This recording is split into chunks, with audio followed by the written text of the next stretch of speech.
welcome to all of you in Vidya Bharati. I am Upendra Singh Negi and I am going to teach you class 12th maths. Yes. So आज से मैं कक्षा 12 की गणित भी पढ़ाने जा रहा हूँ। तो जैसे हमने कक्षा 12 की फिजिक्स की जो श्रृंखला है उसकी सीरीज हमने शुरू करी थी और जैसे कि आप सब जानते हैं आजकल लॉकडाउन है तो काफी सारे बच्चे यानी स्कूल नहीं जा पाते हैं और उनको अच्छे से कॉन्सेप्ट समझने में दिक्कत हो रही। तो हमने इनिशिएटिव चलाया है और मैं चाहता हूँ कि हर बच्चे को मैथमेटिक्स भी समझ में आए। जैसे कि हमने फिजिक्स का शुरू करा है वैसे हम मैथमेटिक्स की सीरीज भी शुरू करने जा रहे हैं और मैं काफी इजी वे में आपको उसको समझाने की कोशिश करूंगा। तो स्टेप वाइज स्टेप हम बढ़ते जाएंगे, बिल्कुल स्टेप वाइज स्टेप। जैसे कि आपको बिल्कुल ही बेसिक से मैं कॉन्सेप्ट समझाते हुए बिल्कुल हर क्वेश्चन पे आपको डिटेल फोकस कराते हुए जितने भी एग्जाम के व्यू ऑफ पॉइंट से और आपके कॉन्सेप्ट समझने के लिए जितने भी जरूरी है मैं आपको सब वो बताऊंगा। तो दोस्तों चलिए शुरू करते हैं। लेकिन शुरू करने से पहले दोस्तों हमको मैथमेटिक्स का सिलेबस जानना बहुत जरूरी है क्योंकि कक्षा 12 में जो बोर्ड एग्जामिनेशन होता है तो उसका जो मैथमेटिक्स का सिलेबस है जब तक हमें वो समझ में ना आ जाए तो तब तक हम आगे नहीं बढ़ सकते। तो चलिए उसको डिस्कस करते हैं। तो वीडियो शुरू करने से पहले दोस्तों मेरे चैनल को सब्सक्राइब कर दीजिए, वीडियो पसंद आए तो लाइक एंड शेयर कर दीजिए और लेटेस्ट नोटिफिकेशन के लिए ऊपर बेल आइकन जरूर दबा दीजिए। तो चलिए दोस्तों शुरू करते हैं। जैसे कि हमें पता है कि हम अब क्लास 12 मैथ्स एनसीईआरटी की जो सीरीज है उसको शुरू करने जा रहे हैं। तो काफी इजी वे में हम इसको स्टेप वाइज स्टेप बढ़ेंगे और समझेंगे। हम काफी तेज नहीं भागेंगे, बिल्कुल स्टेप वाइज स्टेप, जिससे कि आपको समझ में आ सके। My first motto is to make you understand and to make you all concept understandable to you. ठीक है ना, जिससे कि आप एग्जाम में बेटर स्कोर कर पाए। ठीक है ना, तो आपकी स्कोरिंग के लिए, आपका नॉलेज के लिए, आपका क्लास 12 जो मैथमेटिक्स है उसमें बेटर अंडरस्टैंडिंग के लिए मैं ये सेशन शुरू करने जा रहा हूँ। तो आई होप कि आप मेरे वीडियोस को पूरा लास्ट तक देखना कि आप पूरा समझने की कोशिश करोगे। तो चलिए शुरू करते हैं। तो जो क्लास 12 मैथ्स का सिलेबस है एनसीईआरटी का बेसिकली, तो उसमें बेसिकली 6 यूनिट आपकी आती है। ठीक है दोस्तों, 6 यूनिट आपकी आती हैं और जो आपका फाइनल जो एग्जाम होता है, ठीक है ना, ये केवल मैथमेटिक्स में होता है कि जो आपका 100 मार्क्स का होता है। इसमें जो मैक्सिमम मार्क्स होती हैं वो होती हैं 100 मार्क्स। ठीक है, और आपके पास 3 आवर्स होते हैं इस एग्जाम को देने के लिए। So there is no practical like issue. ठीक है ना, प्रैक्टिकल लाइक कुछ आपके पास है नहीं, जैसे कि फिजिक्स, केमिस्ट्री, बायोलॉजी, इसमें आपके पास प्रैक्टिकल के 30 मार्क्स होते हैं तो काफी आपकी परसेंटेज इंक्रीज हो सकती है। लेकिन मैथ्स में ऐसा होता नहीं है, इसलिए आपको टोटली फोकस करना पड़ता है अपनी प्रैक्टिस, अपने क्वेश्चंस, अपने थ्योरम्स और अपनी कॉन्सेप्ट पे, कॉन्सेप्टेबिलिटी पे। ठीक है ना, तो अगर आपकी ये सारी चीजें क्लियर है मैथमेटिक्स में, अगर आपका पूरा बेसिक क्लियर है, सारे आपके माइंड में इनकलकेट है जितने भी क्वेश्चन है और काफी इजी वे में अगर आप इनको जानते हैं तो आपको बहुत हेल्प मिलेगी ये सब करने में। तो चलिए शुरू करते हैं क्लास 12 का सिलेबस। तो चलिए शुरू करते हैं। तो इसमें आपकी 6 यूनिट है। पहले जो यूनिट है आपके पास,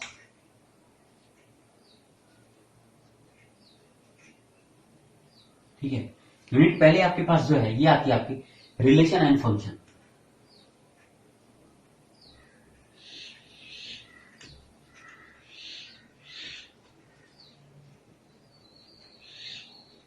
ठीक है, तो हिंदी में भी मैं आपको समझाऊंगा क्योंकि स्टूडेंट अक्सर इंग्लिश और हिंदी मीडियम दोनों से होते हैं। तो मैं चाहता हूं कि उन दोनों को प्रॉब्लम ना आए। तो मीडियम की प्रॉब्लम यहाँ बिल्कुल भी क्रिएट नहीं होने वाली। बेसिकली मेरी वीडियो में आपको मीडियम की प्रॉब्लम नहीं होगी, मैं दोनों में आपको समझाने की कोशिश करूंगा। तो रिलेशन एंड फंक्शन को हम हिंदी में कहते हैं संबंध एवं फलन।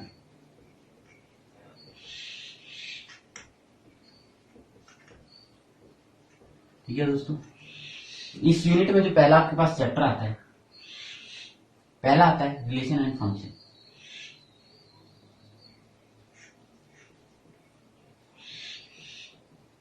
यही जो ये वाला आपका यूनिट है ये आपका पहला चैप्टर आता है। दूसरा आता है इनवर्स ट्रिग्नोमेट्रिक फंक्शन।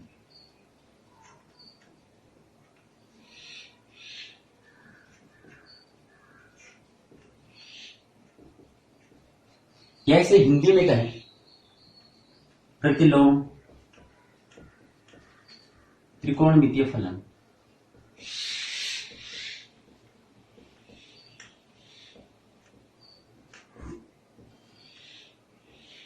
ठीक है दोस्तों, तो ये हो गई आपकी यूनिट फर्स्ट।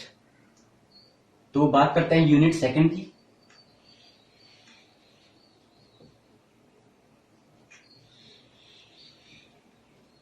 तो यूनिट सेकंड आपके पास है अलजेब्रा। ठीक है दोस्तों, आप याद रखना अलजेब्रा,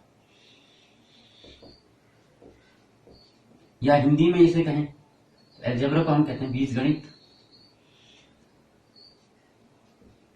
ठीक है, अलजेब्रा में आपके पास जो आता है वो आता है आपका, पहला जो आपका आएगा वो आएगा आपका मैट्रिक्स,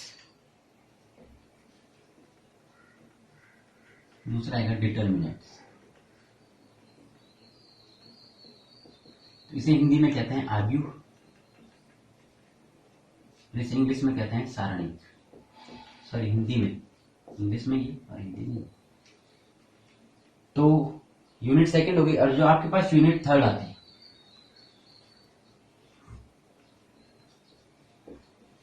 यूनिट थर्ड जो आपके पास आती है वो आती है आपकी कैलकुलस।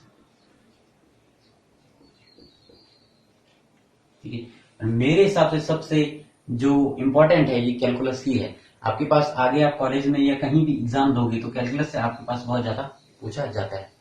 ठीक है ना, इसे हिंदी में कलन कहते हैं। ठीक है, इसमें आपके पास चैप्टर आते हैं 5। तो पहला जो चैप्टर है वो है आपके पास कॉन्टिन्यूटी एंड डिफरेंशिएबिलिटी।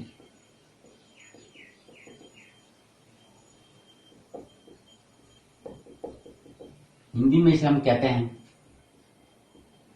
सातत्य एवं अवकलनीयता।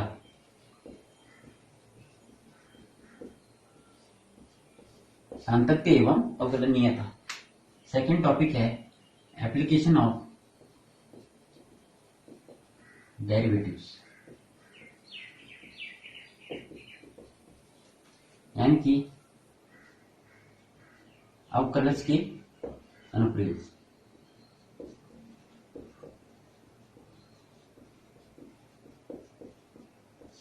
तो दोस्तों इसे हिंदी में कहते हैं अवकलज के अनुप्रयोग। तो थर्ड जो हमारे पास चैप्टर आता है वो है हमारे पास इंटीग्रेशन, जो कि I think this is most important chapter in the view point exam as well as your future academics, as well as your future mathematical concepts and as well as mathematical understanding, जिसे हम हिंदी में कहते हैं समाकलन। जैसे कि आप जानते हैं इंटीग्रेशन में हम पूरे होल का इंटीग्रेशन यानी किसी सॉल्टर डिस्टेंस से, सॉल्टर एलिमेंट से हम पूरे का इंटीग्रेट करके उसकी पूरी की वैल्यू निकालते हैं। जैसे कि हम किसी छोटे से एरिया का अगर हम एरिया निकाल दें, छोटे से किसी भी ऑब्जेक्ट का, स्फीयर का छोटे से निकाल दें, उसका इंटीग्रेशन करेंगे तो पूरे स्फीयर का आ जाएगा। तो अगर पूरे स्फीयर का इंटीग्रेशन हमारे पास है, ठीक है, तो अगर हम डिफरेंशिएट करें तो उसका सॉल्टर एलिमेंट का डिफरेंशिएशन हमारे पास आ जाएगा। चौथी हमारी जो यूनिट इसमें है वो आती है एप्लीकेशंस ऑफ इंटीग्रेशन। देखिए एप्लीकेशन बहुत इंपॉर्टेंट होती है, जैसे कि डेरिवेटिव्स की भी, इसीलिए इसके भी हैं। तो ये आता है समाकलन की अनुप्रयोग।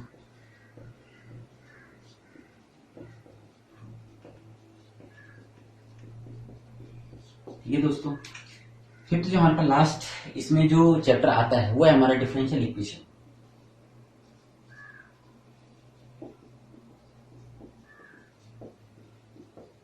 ठीक है दोस्तों, हिंदी में इसे हम कहते हैं अवकल समीकरण।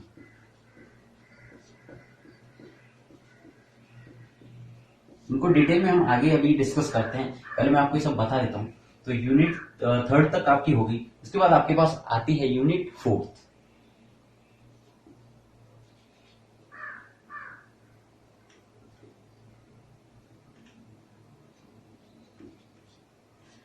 तो दोस्तों यूनिट 4 जो आपके पास आती है उसका नाम है 3 डायमेंशन एंड वेक्टर। ठीक है, vector analysis and 3 dimension geometry.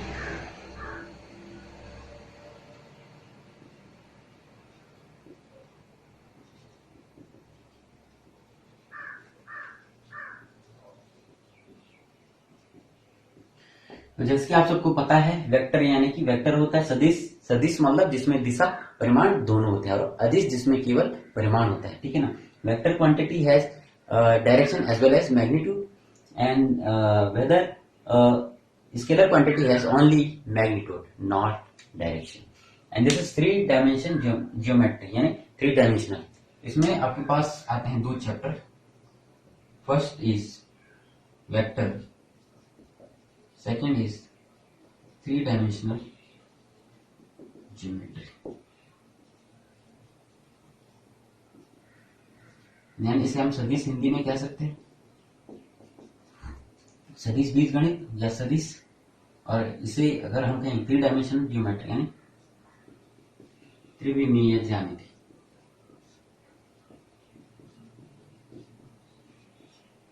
ठीक है दोस्तों, यूनिट 4 हो गई। यूनिट 5 जो हमारे पास आती है वो काफी एसेंशियल, और एक क्वेश्चन एटलीस्ट इससे पूछा जाता है।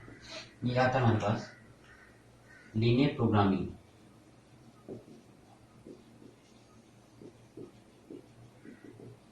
या हिंदी में मैं अगर इसे कहूं तो कहते हैं रैखिक प्रोग्रामर।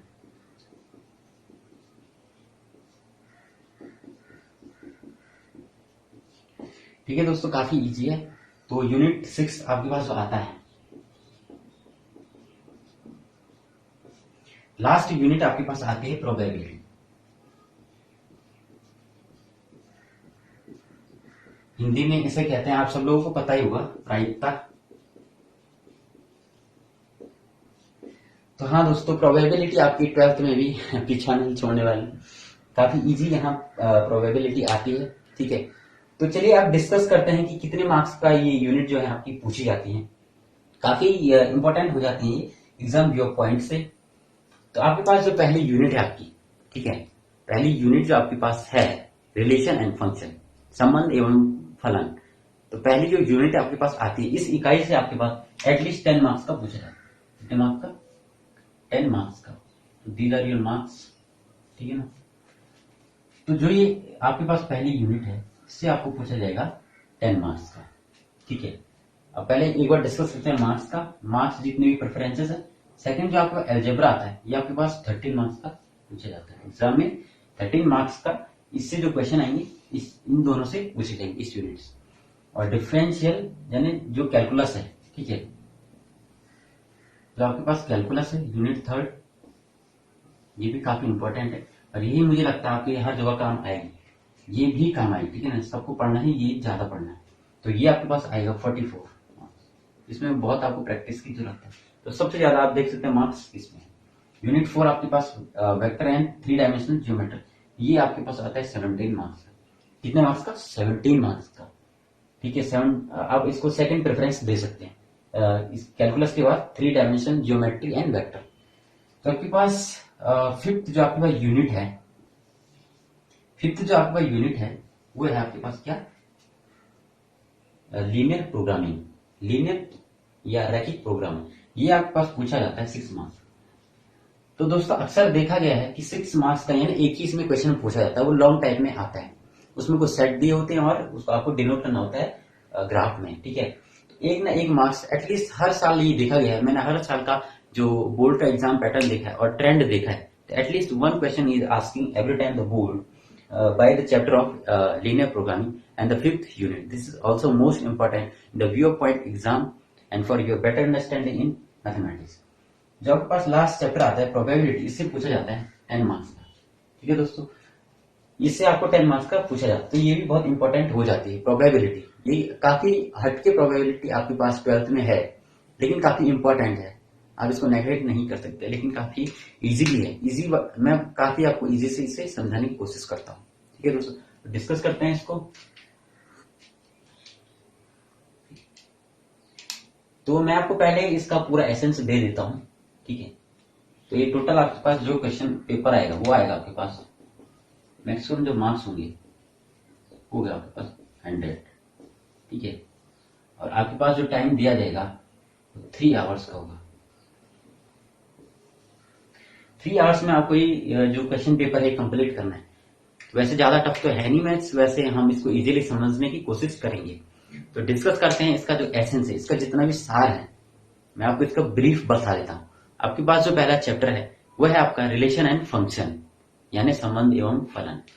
तो जैसे कि आपने आज तक सेट की जो डेफिनेशन है वो पढ़ी होगी, ठीक है ना। फंक्शन भी पढ़ा होगा। रिलेशन यानी रिलेशन, जो मैथमेटिक रिलेशन होते हैं, एलिमेंट के रिलेशन, एक का दो से, दो का तीन से, यानी डोमेन से कोडोमेन में, तो इसे कहते हैं हम रिलेशन। और फंक्शन, जो उसपे फंक्शन बनते हैं, उसके बाद जो इक्वेशन बनती है, तो इससे रिलेटेड आपका रिलेशन एंड फंक्शन है। तो पहला जो चैप्टर है आपकी, बेसिकली जो तीन आपके पास प्रॉपर्टीज आती हैं वो है आपकी स्वतुल्य, सममिति और संक्रामक, यानी इंग्लिश में कहें ये आता है आपका रिफ्लेक्सिव, सिमेट्रिक एंड ट्रांजिटिविटी, ठीक है दोस्तों। तो इन तीनों के बेस पे ही आपका ये पूरा चैप्टर है, तो काफी इजी है। तो सेकंड जो चैप्टर आपके पास आता है वो आता है इनवर्स ट्रिग्नोमेट्रिक फंक्शन, यानी प्रतिलोम त्रिकोणमितीय फलन। तो ये आपके पास सेकंड जो आपके पास चैप्टर आता है। तो आपने आज तक ट्रिग्नोमेट्री पढ़ी होगी, आई होप पढ़ी है आपने 11th 12th में, ठीक है ना, तो आपको याद होगी। तो काफी इंपॉर्टेंट जो ट्रिग्नोमेट्री होती है, हमने देखा है कि हमारे जनरल यूज में काफी इंपॉर्टेंट होती है। तो आपने 10 पढ़ा होगा, साइन कॉस पढ़ा होगा, लेकिन इस बार आपके पास इनवर्स यानी प्रतिलोम में आता है, उसका भी इनवर्स, ठीक है ना। जैसे 2 का इनवर्स 1/2 होता है, इसलिए 10 का इनवर्स हो जाएगा 10 इनवर्स। तो इसके बारे में हम डिस्कस करेंगे ब्रीफली, आगे हम इसको डिस्कस करेंगे और डिटेल में। थर्ड जो आपके पास चैप्टर आता है, ठीक है ना, वो आता है मैट्रिक्स, ठीक है, सेकंड यूनिट से। तो मैट्रिक्स यानी आव्यूह होता है। तो आव्यूह क्या होता है कि दो बड़े कोष्ठक होते हैं, उनके बीच में हम किसी सेट को अरेंज कर देते हैं। दो बड़े सेट में हम अरेंज कर देते हैं, दो बड़े कोष्ठक में यानी ब्रैकेट्स में हम सेट को अरेंज कर देते हैं, ठीक है। तो ऐसा होता है वो, ये आपका, ठीक है ना। इस फॉर्म्स के अंदर जितने भी आपकी वैल्यूज आते हैं, ठीक है, 1 2 3 4 5 6 0 9 1, इसे कहते हैं मैट्रिक्स। इसी पे हमें आगे अभी कैलकुलेशन करनी है, ठीक है। इसके बाद आपका आता है जो आपका फोर्थ चैप्टर है, वो है आपका डिटर्मिनेंट। यानी आप दो बड़े जितने भी 2 लाइन्स हैं उनके बीच में ये एलिमेंट फिर आप पुटअप कर दो, 1 2 3 4 5 6 1 0 9, तो ये आपका डिटर्मिनेंट कहलाता है। इस पे भी कुछ आपका ऑपरेशंस होते हैं। उसके बाद आपका जो अगला चैप्टर आता है वो आता है आपका कॉन्टिन्यूटी एंड डिफरेंशिएबिलिटी, यानी सातत्य एवं अवकलनीयता, ठीक है। तो इस चैप्टर में हम क्या पढ़ते हैं कि जैसे हम 11th में पढ़ा है डिफरेंशिएशन, लिमिट्स होती हैं कुछ डिफरेंशिएशन करने की, ठीक है। तो उसी को हम यहाँ पे कैरी आउट करते हैं, और यहाँ पे भी सेम डिफरेंशिएशन होता है लेकिन थोड़ा हटके। उसके बाद आता है हमारा एप्लीकेशन ऑफ डिफरेंशिएशन, यानी अवकलज के अनुप्रयोग, उसी की एप्लीकेशन है, या डिफरेंशिएशन कहाँ हमारा यूज होता है, कहीं पे स्क्वायर में, कहीं पे स्क्वायर, या कहीं में आपके सर्किल में, बहुत सारे जो आपका यूज होता है उसके बारे में हम पढ़ते हैं। उसके बाद आता है आपका इंटीग्रेशन, जैसे कि मैंने प्रीवियस अभी डिस्कस करा था कि इंटीग्रेशन और डिफरेंशिएशन में क्या डिफरेंस है।